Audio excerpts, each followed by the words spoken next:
Justice as a member of the task force permission for me to sign this as well, in addition to the chairman of the board of the Bannock County Commission. I'd be happy to answer any other questions about the protocol, but there weren't really significant changes made in the protocol, but there were some changes that really updated the MDT process to make it more clear, so that there was more direction in the MDT process, and then some other minor language issues, and then of course changing signature blocks. So. No, I don't. I looked through that. I was interested in the founding members. Yes, it goes back a ways, huh? Lieutenant Lauren Nelson. Yeah, wow. His signature's on the old one. I had to go look and see. Now what? Who's on this? Yeah, it goes back a ways. So I have a signature page here. If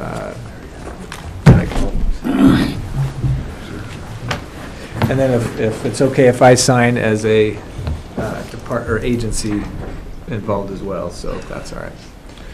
Mr. Chairman, I would move that we approve the 2021 IDJC annual report and authorize signature of Memorandum of Understanding of the Protocol Interagency Child Abuse Task Force.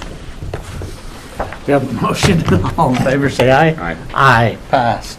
I think that just took care of agenda item number 2. Sorry, I got that, but you can do that. We got that together. I just realized that the way that we did them, we were doing the first one and the second. Oh, that's okay. It worked. I don't know how much time you want me to spend on this, but I will say every year, we receive funding from the Department of Juvenile Corrections through the tobacco tax. That's a pass-through, but also through the juvenile block grant. As part of that, we have to submit statistics annually on things such as diversions, probation, restitution, community service. So we have to come before the commission each year to review this report. We review it also with the juvenile magistrate. This is not our comprehensive annual report. Yeah. This is just data that we give to them and that they plug into their reports. We then do our comprehensive report that looks at things from a historical standpoint, more longitudinal, and then we start to try to develop hypothesis on why things are changing or not changing. So just to briefly review, in 2021, we did have a total of 223 cases diverted. These diversion programs run out of our intake and diversion unit, and the reason why these are important is if you can divert cases away from formal prosecution or formal processing, it does save a lot of court time. A number of these cases actually do go through the court process. We have a court diversion program where the judge does divert cases, and we have a diversion officer that oversees that. We're actually working on hiring for.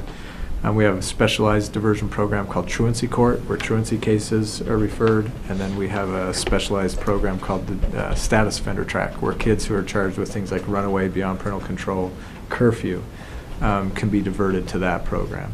And then we have a youth court program where kids are diverted by law enforcement to a panel of teenage or high school students that are trained in restorative justice. And those kids go before that panel, and that panel is the ones that actually sentence them, and then we follow up to make sure that they complete that sentencing. So there's a number of different diversion programs, but overall, annually we divert between 50 to 65% of our cases that are coming in new.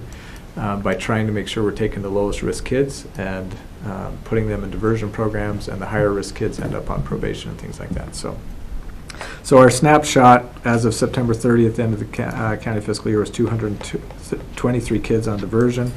We had a total of 232. This is in section B now under 1, so 1B.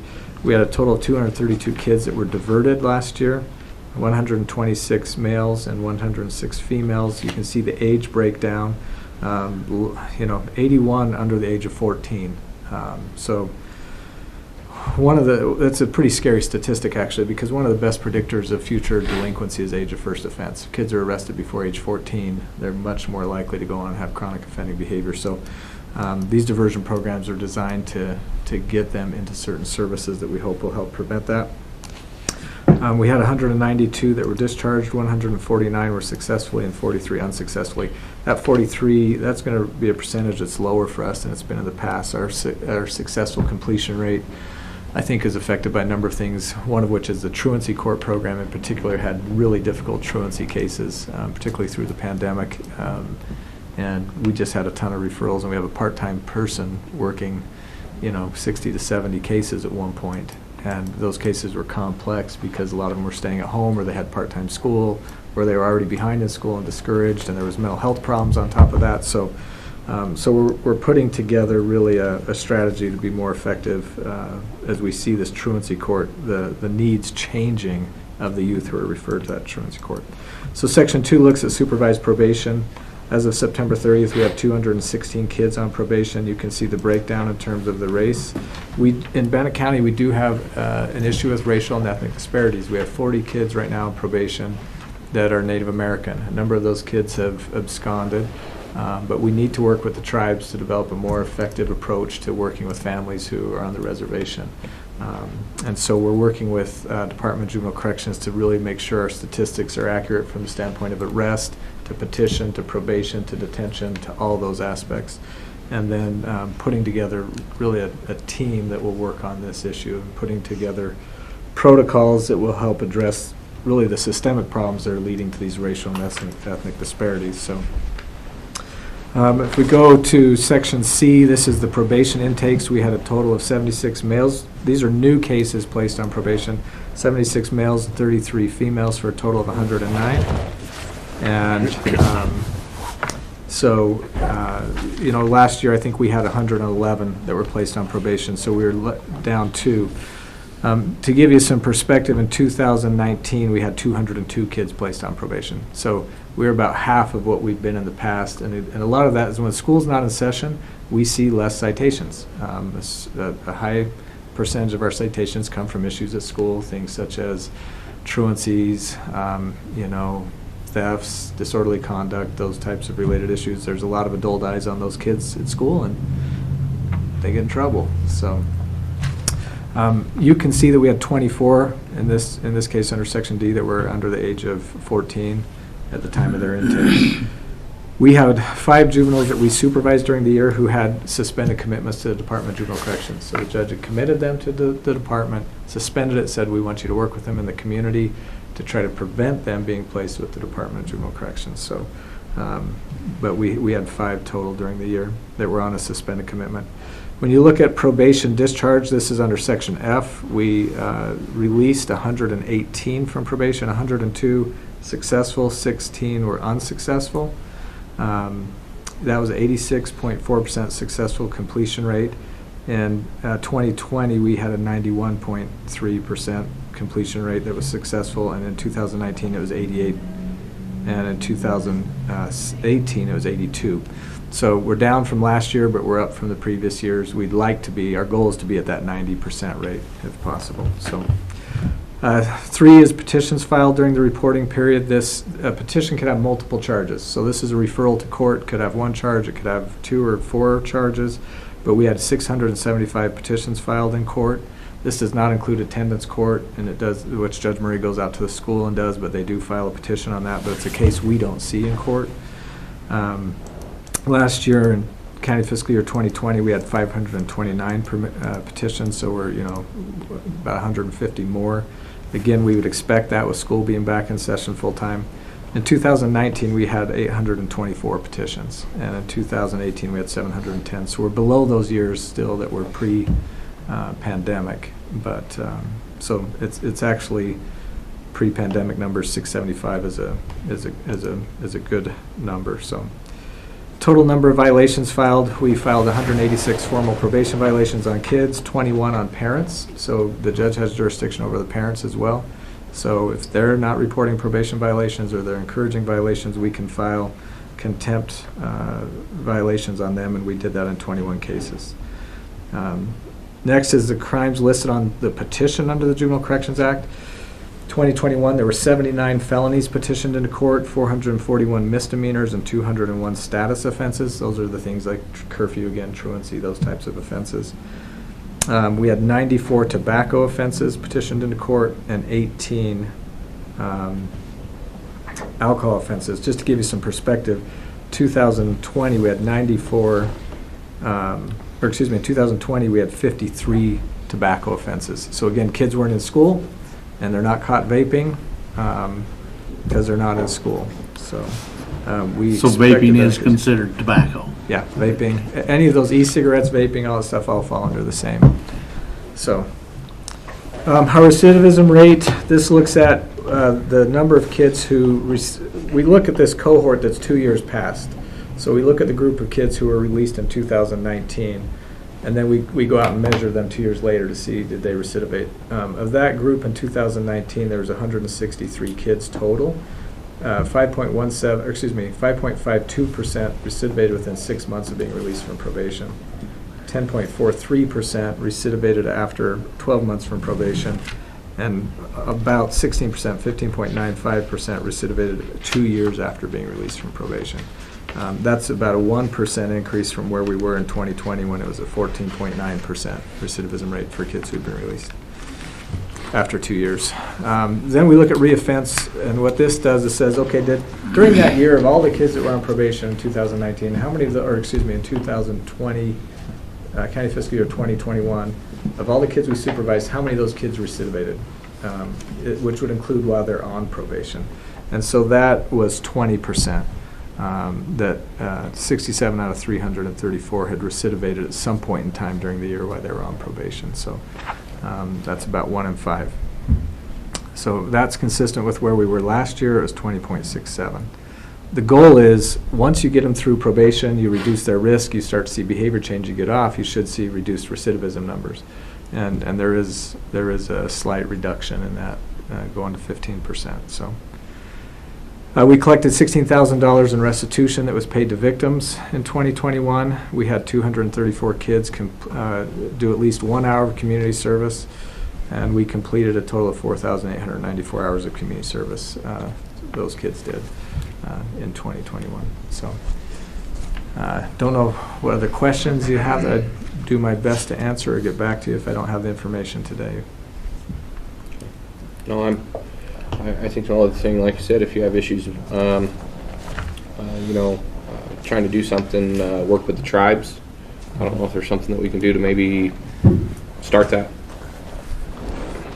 Have a discussion. I know it's very difficult. I don't know if there's a way to do a tribal, almost like a veterans court. I mean, I saw something that had a tribal, was it a juvenile tribal court that was done in conjunction with that. I don't know if that's maybe something to, I don't know if. I think we need to get creative for sure, and that would be very creative. We looked at doing what we call a courtesy supervision. Of course, they're a sovereign nation, so we can't just transfer cases there. Yeah. But we can do request with a supervised case as a courtesy. And they agreed to do that in terms of the probation department, but without the tribal council support, they can get in trouble. So I think we've got to go to the tribal council as we start to develop some type of agreement so the justice system has the support to do those things. That's a very difficult thing with the tribal council, is it changes very frequently. Yes. There's several members of the tribal council that grew up with my dad, and I have some tie-ins with him, but it's still a very difficult, I could reach out. I do know some people that, like I said, that we might be able to start trying to get some communication going that way. Well, when we start meeting as a team, if we can get in touch with you and see if you'd like to join us for some of those meetings, that would be great, because it starts with who you know, obviously. And, yeah. And there's going to be a lot of defensiveness, I think, on both, between the tribes and between Bannock County. But we've got to find the common ground for the sake of these kids and their families, and yeah, that's what we'll strive to do. So, Scott? So 2 things that have worked for us, Matt, in that area is one is the liaison. So having a liaison with the tribes that sometimes will work to grant access, and then the second one was actually we had a member of the tribe as an employee that was granted access that none of the rest of us were. So yeah. So sometimes actually reaching out and trying to hire somebody or a liaison, both of us work well. We had for years an employee that was a tribal member. She lived on the reservation, and it was wonderful. And she's now working for the casino, and that's part of the thing. We have to adapt, Yeah. And so, but the liaison idea, I think, is a great idea. We're trying to get somebody from the tribe to sit on our District 6 Juvenile Justice Council. That's a good idea. And because that council looks at things not just from a Bannock County standpoint, but through an entire judicial district lens. So that's another thing we're striving Well, to do. if you want me to, I reach out and make some phone calls. I've got a couple contacts too that I can. This is the one that Judge Murray signed, so if I... So, thanks. Randy off first, because she's a gatekeeper. Yeah. Even though I'm friends with members of the. It's going to get to that. Yeah, don't put- I don't know if Thank you. Yes, it's Dr. Randy. And then I know that, so are we going to have, do we know, in December, there are going to be those department meetings, the department reviews on the second Wednesday? We can. Well, we're good to wait until January if that works, just because we're going to. Yeah. Okay. I would like to have, when you come over next, you've seen the Youth Development Center, the next would be to take a look at our intake and diversion units, so you can Sure. see what they do. And we'll have, data, a lot of the data hopefully ready by. We're gonna end up adjusting them a little bit, Okay. doing them on a monthly basis.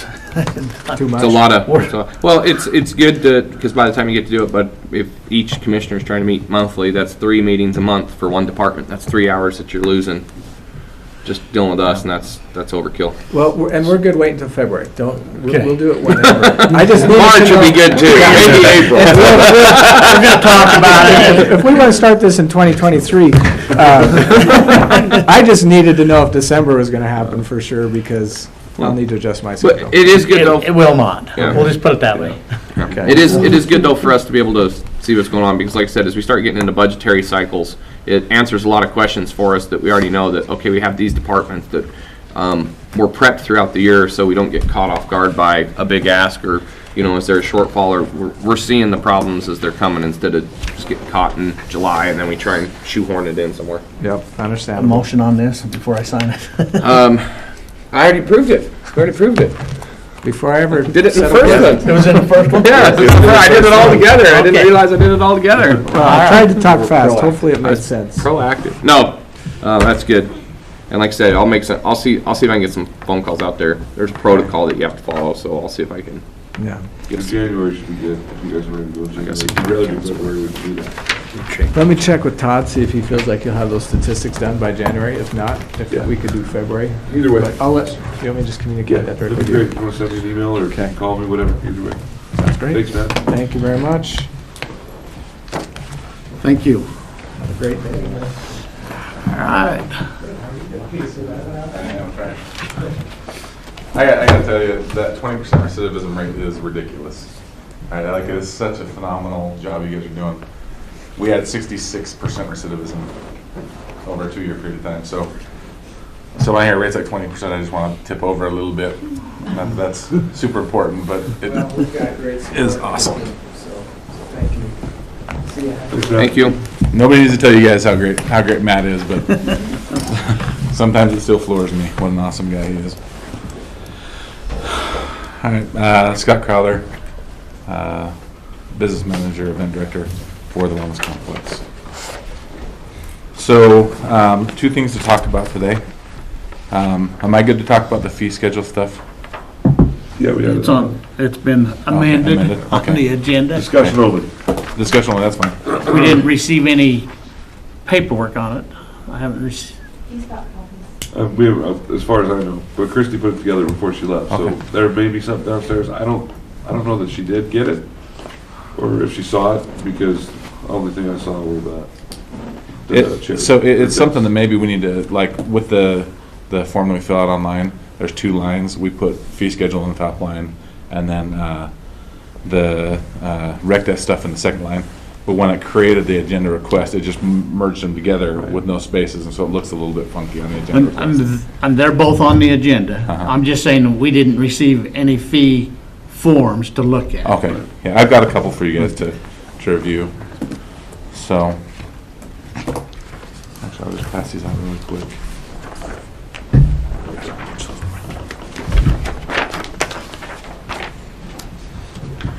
And this is just a copy of old fee schedule, new fee schedule. Okay.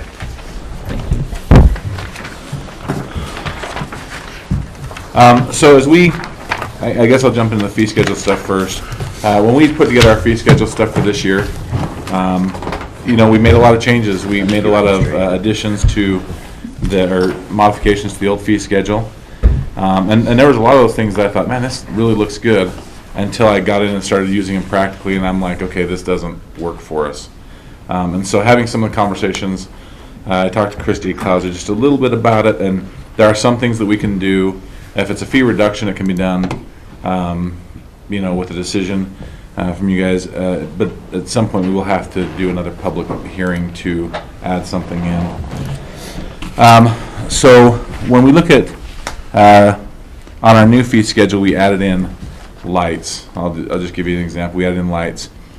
We put in there a fee of $25 per hour for the lights in the indoor arena. We currently have a coin-operated machine that will turn the lights on for you for the cost of about $2 per hour. So the fee doesn't necessarily match the usage of what it costs to run those lights. Additionally, anytime there are lights that are going to be turned on, either in Arena 1 or 2, which we lock those boxes out unless we turn them on, or we turn them on, we manually turn them on in the indoor, that is all part of a full or half-day rental. You know, in our opinion, that's just part of the cost to rent the facility if they need them for those situations. And so adding them on, when we've already increased the cost, we bumped the cost per hour to rent the indoor arena. We bumped the cost for the outdoor arenas. Some of the things like the lights and the PA system, in my opinion, for a full or half-day rental should just be included in the cost, rather than trying to throw those in as additional costs. So I would request a review to just remove the cost for the lights altogether. And then the cost for the PA system as well. Where's the PA system? The PA system is down under equipment, it's down under labor, it's $10 per hour. Labor. So again, we're not gonna even open up access to the PA system unless somebody has rented the facility for a full day or half day. We have control of the offices, we don't open that stuff and give them access unless it's a full day rental and it's included in that rental. So.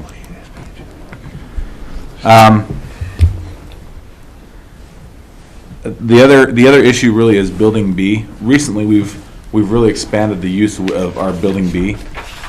We have people going up there for anniversaries and birthday parties. We have dog training that occurs up there. We have meetings that occur up there. And when we had talked about moving to a full day, half day schedule, the reason was specifically with the arenas, because for the cost to us to go groom an arena, it didn't make sense to do a 1 hour rental when it costs us more to groom the arena than it did to pay for the 1 hour. So a half day for an arena rental made sense. For the B building, hourly rental makes sense because we don't have the same turnaround or the same prep time to go in there. And sometimes people just want to go in there and rent it for an hour for a meeting. And so to do a full day, half day rental on that doesn't really make sense. Plus we bumped the fee up quite a bit on that one. And I feel like that kind of put us out of the market. Okay. We have a lot of people that want to use it and that do use it currently. And so my request on the B building would simply just to be to fall back to our... Do we meet fire code on that building? Isn't that a discussion we had at one time? Yeah. Yep. I don't remember Yes. being part of that discussion, to be honest with you. So there's an issue with the fire code and the amount of people and what we have. We need to get the fire inspector in there, and they actually need to go through that because it's not a sprinkled building. So we did just have the fire inspector come down and recharge all of our extinguishers and... Yeah, they'll need. But I don't know that they... Yeah. We didn't do an inspection on the building. So when you're guaranteed. using a building for like events or something like that, Uh-huh. they'll give you your occupancy, but then they'll give you, if you don't have a sprinkler system and you don't have an alarm system that's online, then you have to have a fire watch, somebody that's designated as like your fire watch person. That, Sure. That typically it's somebody not at the event, but somebody's there with a phone. So like you do a retirement party or birthday party, quinceanera, do something like that, and you have, 150, 200 people show up, there has to be fire protocols in place. So if there is not a sprinkler or an alarm system, and each fire district is a little different, but they typically follow the standard Idaho fire code. Sure. You'll have to look into that to what they're doing, because that would, like people here for just a meeting would be different than an event. Yeah. Yeah, so then it would also fall into your hourly versus, you know, and what I think kind of the event terms of use that people have, you know, again, we haven't approved anything crazy. We did have the haunted laboratory, which was kind of cool up there. Yeah. But I can look into that. I was not something I was aware of, wasn't prepared to talk Just really about. when you said B building, I just remember. Yeah, we talked about it because there were some of the events that require I think it's a person's, once you hit so many people in a confined area, you either have to have a sprinkled or an alarm system on it. Okay. So just see what that is. Sure. But I have no problem of going to an hourly rate Yeah, on we just that want to do hourly, it's no big facility. deal. Yeah, it does. It does make things just a little bit easier for us, and I think it also, we use it right now. People are using it pretty frequently. So So what's your idea? I would say just to fall back to what we were last year on that. So we were at $25 per hour or $250 for the day. Yeah.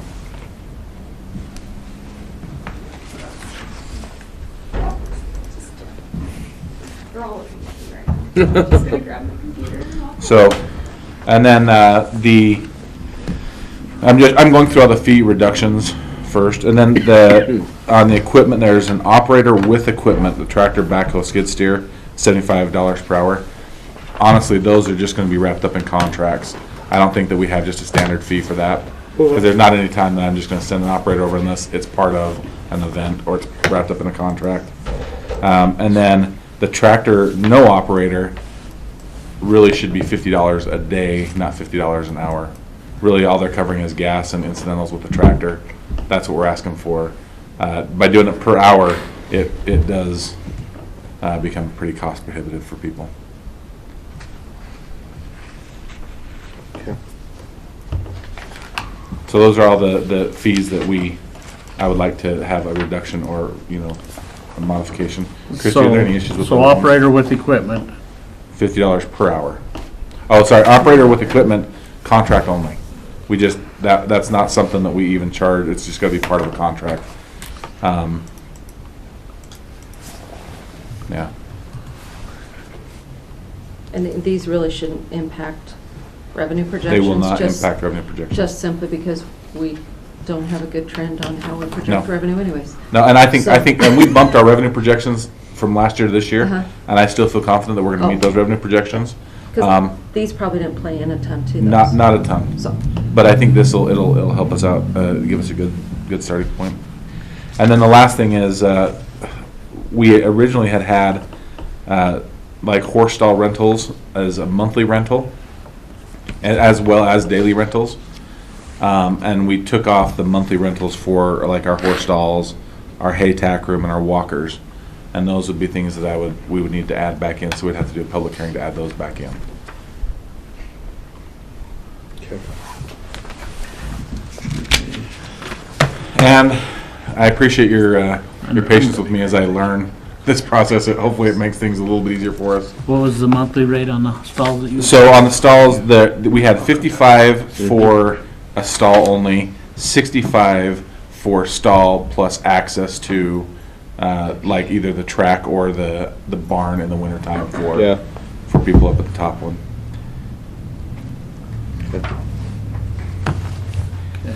And then the walker rental, quite frankly, is walker power rental. We don't own any walkers. We just rent a pad that they get to plug into. And it's the $15 a month covers just the electricity. So the walkers are owned by whomever brings Those 220s or 110s? 110s. So we charge them rent for the ground That's that for the $15. walkers. That's the $15. I mean, the power on it, I mean, it would be probably more than that right now. I mean, we're at what, 7.5, 6.5 cents a kilowatt hour? I don't know. I mean, it's just the, Most of those walkers sit. They don't get used very frequently. They walk a little bit during the wintertime. as they Most of come out, those but- walkers, if an electrician if they had to have it checked out, inspected. Probably wouldn't it probably wouldn't pass. However, The cord going across the ground. the power to plug into the walker, that does pass. So the cord going across the ground was there because we needed to fix the plug on our end, and we did that. So. But But a temporary cord is never I agree. acceptable. And again, these are fees that we need to add in. We will have to do another public hearing on them. So if you guys think that fee for Walker Power needs to be raised, No, I just I'm did okay the, I with just did that. the power calculation, that's fine, right? So that's all I have on the fee schedule stuff. No, you're good. Okay, before we set a public hearing and stuff, I want to just make sure that I don't want to keep having public hearings. I don't want to keep having public hearings either. I mean, I appreciate the public's opinion. I don't want to keep doing that. Do you think would it be beneficial to send an email to other departments? Yes. And say, does anybody else have any last minute Yes. revisions they want to make, do it all in one shot? Very Yeah. much so. That would be great. Yes. Because if. Ratings on top of it. And that look was, at and that was the intent of why we were trying to, Yeah. Right. that's why because I remember that the first 2 years we had like a public hearing on fees like every month. Awesome. Well, thank you guys so much for the feedback. The second thing is really an accounting issue and a kind of a computer. Before we Oh, go sorry. there, so Braden, you'll work with your office and get us set up on a public hearing, notice out. Okay. Yay. Okay, Yep, we're good. all right. Did you guys have a copy of the overdue invoices? Yes. Okay, good. Can't So- read it, but Yeah. I know, and it's so small. I hear okay. So I'm giving so- Scott a bad time. Yeah, I can take it. I can take it. Hey, Ray Doc. So here is our concern with this process. One, we can't verify that anybody stayed, that anybody used the facility during these dates. Once you put it into Rec Desk and you reserve the spot, like an RV spot, if I reserve it, it ties you to a fee. If you show up or you don't show up, if somebody like goes online, makes a reservation, then cancels the reservation, calls our office, it doesn't take it off of this fee. So it still shows that we owe fees, and we're trying to collect fees from people that didn't ever use our facility. The other thing is some of these people that have got, like I'll give you an example, the championship football field that was rented. We received payment we received a $160 check, but we have 3 dates in there. I can't tell you if he used it 1 time or used it 3 times. We've tried to reach out and call people. We've sent them invoices. We have not heard back from them. A lot of this stuff is, in my opinion, the program is not great, but we're working through it. The other is we can't verify that any of this stuff occurred. We've taken some steps to try to address that moving forward. You'll notice all this stuff is really has been there for a minute, but I don't know this is forgiving fees, to be honest with you. I don't know this is just cleaning up our year end. I don't know if it's getting rid of fee. I don't know if people use the facility when they said that, or when they made these reservations. So I have no idea. when they make the reservations, they don't have to pay? No, they can do it online. They can just go in and make a reservation, come pay the day of. But then if That's gotta change. Yeah, and that's the. That is a program issue that we're trying to focus. And some of the contract stuff too. Come on up here. Annie, Can I come up? So and another thing that's Hold on. happening is people. come on, TJ. You got to introduce yourself. So you know, we have the payment I've got- boxes, which. Stop. Do I Sit. have to say something? Say your name. Who you are. Oh my gosh. Slow down. I have to, my name is Annie Hughes, and I'm the event coordinator at the Bannock County. Jay Crum, the Assistant Operations Manager. So another problem is we have the payment boxes. So it's kind of an honor system, because people are coming in at night. We hope they put $45 in. They reserved it and then they just dropped their money in the box. Well, but not, but this is the thing. So horse stalls are available online for people to reserve. We don't have them available online for all of the, and I don't know why it hasn't been set up like that for the RVs, but they call us, pay us on, most people call and reserve it, but if they come in the night, and some people just have issues with the online, they don't know how to do it. So they'll just come in, take a spot, and put $45 in the box, but we don't know if they do or not. And I know this is probably getting ahead, but Scott has thought about maybe having a cam post to kind of monitor all that, because it's hard to take.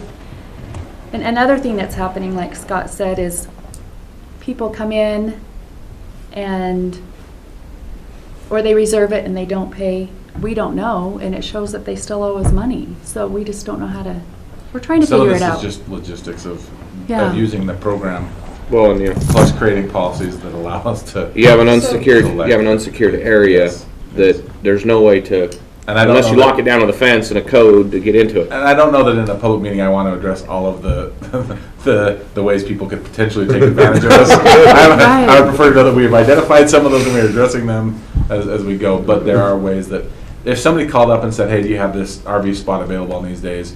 Okay, yeah, put me down for it. And then we throw them down. And they say they call later and say, "Hey, I've got to cancel my reservation." There's times that it does not get taken off of there, or we don't know. So there's a few issues.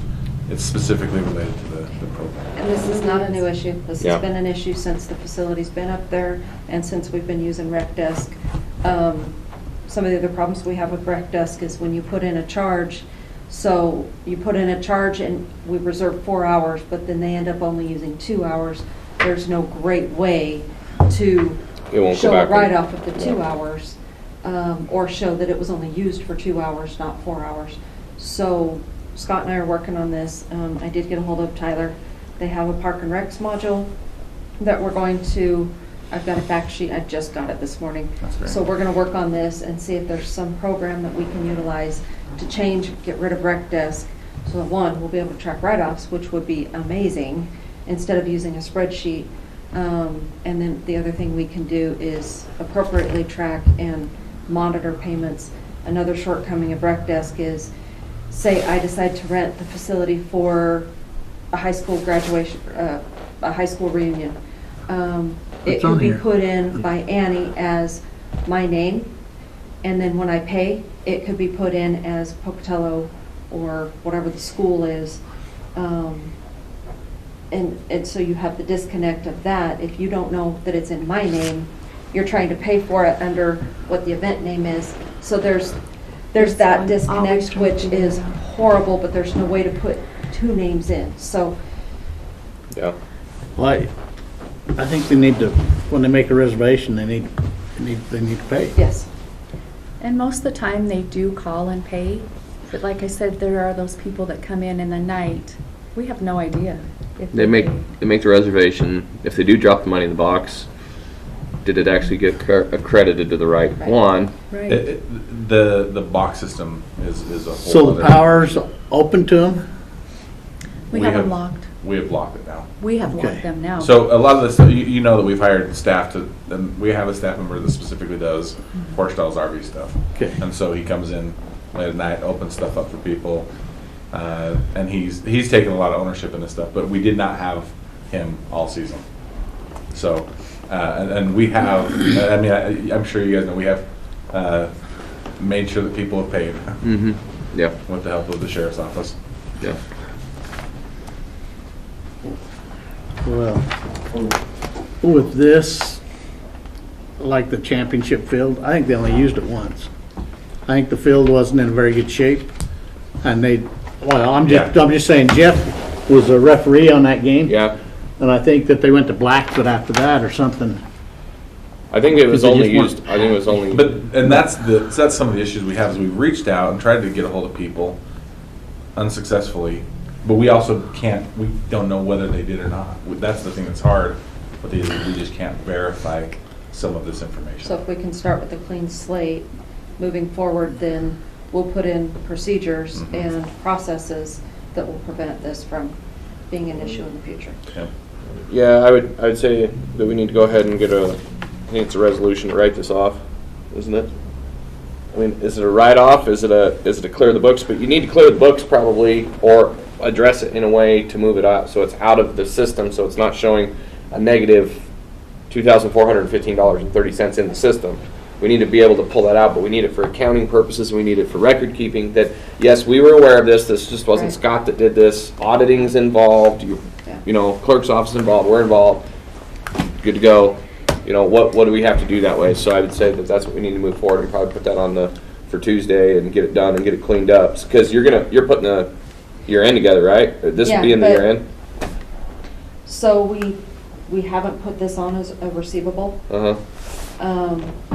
So But if we have this, then I won't need to. yeah, But however, you need to formally and that's fix where, it. yeah. for lack And of so that's better what's, terms. and so that's what I say Yeah. is we need to get this cleaned up, so you can Yep. put your end together, so Yeah. these guys aren't showing a negative. And the nice thing is if we can get a better program, we'll have a solid receivable that we'll be able to track, monitor, and know what is truly owed versus Yeah, what we book. yeah.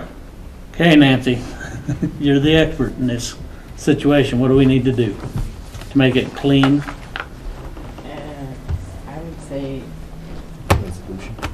Yeah, it's gonna be resolution. It's a resolution. Okay, Because the issue we have too is we don't know if they use the services or not. Yeah. So we can't go after them. Yeah. Unless we have evidence that they use it. It would be a resolution that included that would be removed from, okay. Present a resolution to us then on Tuesday. yeah.